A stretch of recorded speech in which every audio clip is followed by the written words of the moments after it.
না ভেতরে এলোমেলো করে পড়ে গেলে ভেসে চলে যেতাম ঠাকুরের কাছে। আমি যেরকম অস্মিতা মুখার্জি, একদমই মনীষা সেরকম নয়, তো সেটা একটা চ্যালেঞ্জের ব্যাপার ছিল। আজকে উনি নেই, এটা ভাবাই যাচ্ছে না, এটা আমাদের খুব বড় একটা লস।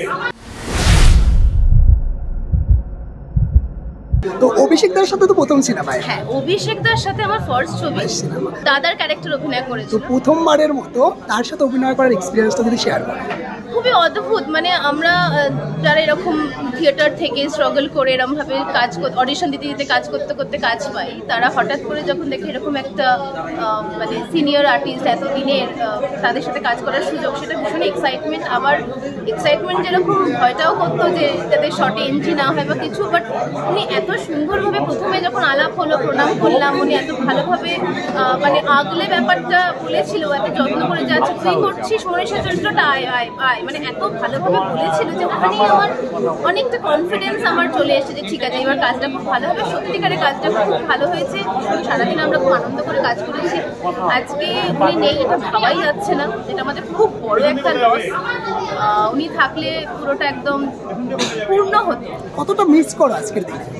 মিস তো অনেকটাই করি অ্যাজ এ কলিগ, শুধু কলিগ না, উনি যেভাবে আমাদেরকে বুঝিয়ে কাজটা করিয়েছিলেন। আমরা এত ছোট ছোট সবাই আর্টিস্টরা ছিলাম, এত জুনিয়র সবাই ছিলাম, তো খুব সাপোর্ট করেছে। আমার ক্যারেক্টার সম্পর্কে জানতে গেলে ফার্স্ট তো ছবির কন্টেন্টটা বুঝতে হবে, কারণ সেটা হচ্ছে রিবার্থ। তো দুটো জন্মের, তো আমি করেছি প্রেজেন্ট জন্মটা।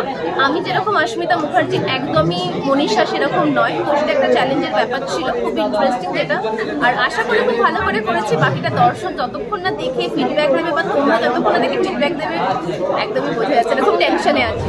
এক্সপিরিয়েন্স বলতে আমরা একটা কথা হঠাৎ মনে পড়ে গেল, ভুটানের একটা জায়গায় আমাদের ছবির কিছুটা গানের দৃশ্য শুট করা হয়েছিল। তো ওখানে একটা সিন আছে, পুরো পাথরের মাঝখানে আমি।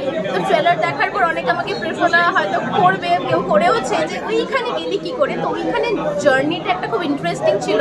ওটা যদি তখন বিটিএস থাকতো খুব ভালো হতো, যা হয় আর কি শুটিংয়ে তারা হতে।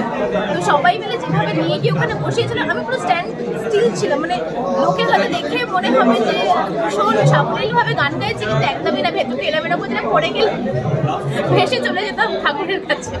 আমি 4টে ছবির যেগুলো রিলিজ হয়েছে তার মধ্যে অনেক কটাই দেখেছি, নাম বলবো না কারণ প্রতীক্ষা আমার কাছে এখন বেশি ইম্পর্টেন্ট।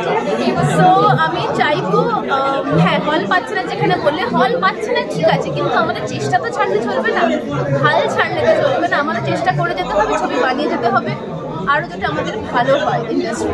কোনো প্ল্যান নেই আপাতত, একটাই প্ল্যান, আমাদের ছবিটা যেন সাকসেসফুল হয়, কারণ সামনে 3 তারিখ আমাদের একটা রিলিজ আছে। তো সেটা নিয়ে আমরা সবাই ভীষণই এক্সাইটেড। তো নিউ ইয়ারের মানে আমি তো মনে করি ইউনিভার্স আমাকে একটা গিফট দিয়েছে 2025, যাতে আমাদের সবার খুব ভালো কাজে। আজকে 24 তারিখ, কালকে বড়দিন। আশা করি আগামী বছরটা সবার খুব ভালো হয়। দর্শকদের উদ্দেশ্যে একটা কথাই বলবো, প্লিজ আপনারা এতদিন ধরে যেভাবে সাপোর্ট করে এসছেন, ভালোবেসে এসছেন, আশীর্বাদ করে এসছেন, সেইভাবেই করুন। হলে গিয়ে পত্রিকা সিনেমাটা দেখুন। অনেকের অনেক কিছু মনে হতে পারে, কি কেমন কীভাবে, সবটাই জানতে গেলে হলে গিয়ে পত্রিকা ছবিটা দেখতে হবে। আর অবশ্যই জানাবেন কেমন লাগে। Thank you. বিনোদন জগতের সব খবরাখবর সবার আগে পেতে সাবস্ক্রাইব করুন বিনোদন চিত্র ইউটিউব চ্যানেল, আর পাশে থাকা বেল বাটনটি ক্লিক করতে ভুলবেন না।